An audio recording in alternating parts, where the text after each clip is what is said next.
Un jour, un jeune homme de 25 ans a décidé de se marier. Et pour célébrer son mariage, il a fait venir sa mère. Mais sa mère était souffrante. Elle était malade d'un cancer. Vous savez, le cancer, ça affaiblit. Le cancer, ça ronge de l'intérieur. Et sa mère, elle était tellement souffrante qu'elle avait du mal à venir à son mariage. Mais par amour pour son fils, elle a décidé de braver la maladie, de faire le voyage et d'aller soutenir son fils pour son mariage. Elle a confectionné sa meilleure tenue. Vous savez, pour les Africains, quand on a des occasions très festives, comme le mariage, il y a des pagnes précis qu'on porte. Et toute la famille du jeune garçon avait le même pagne.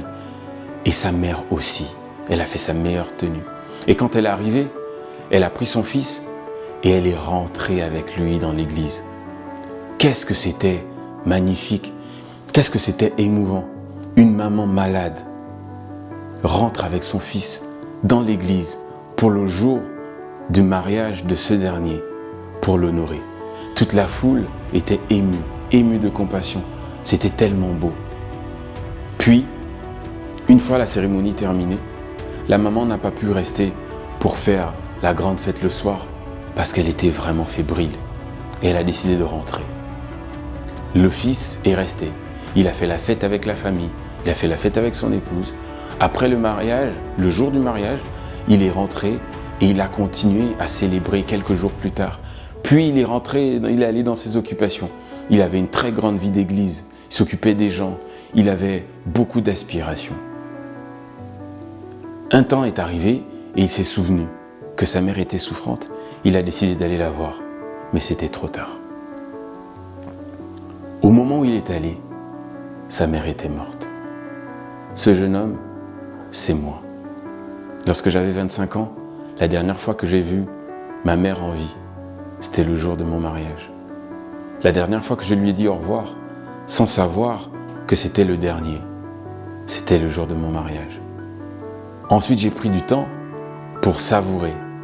Et au moment où j'ai pensé à elle de nouveau et que je suis allé vers elle, elle n'était plus là. Je ne vous parle pas de cette histoire pour vous attrister.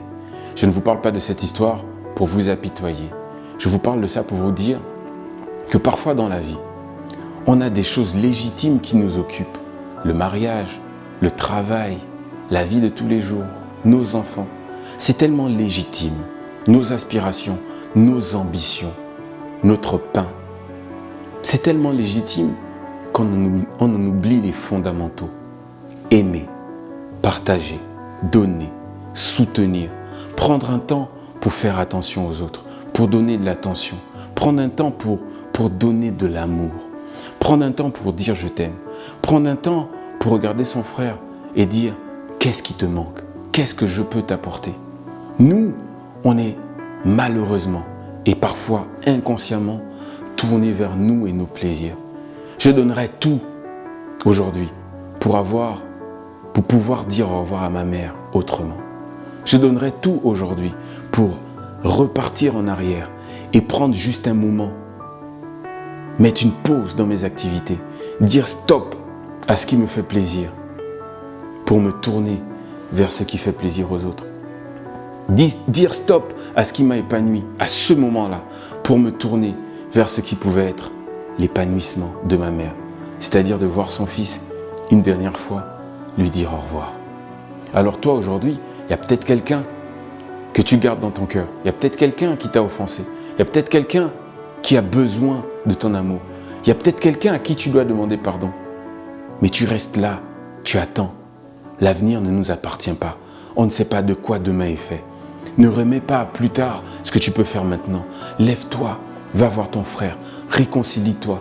Lève-toi, va voir ta sœur, demande-lui pardon. Lève-toi, va voir ta maman avec qui aujourd'hui tu es en froid, tu es en conflit.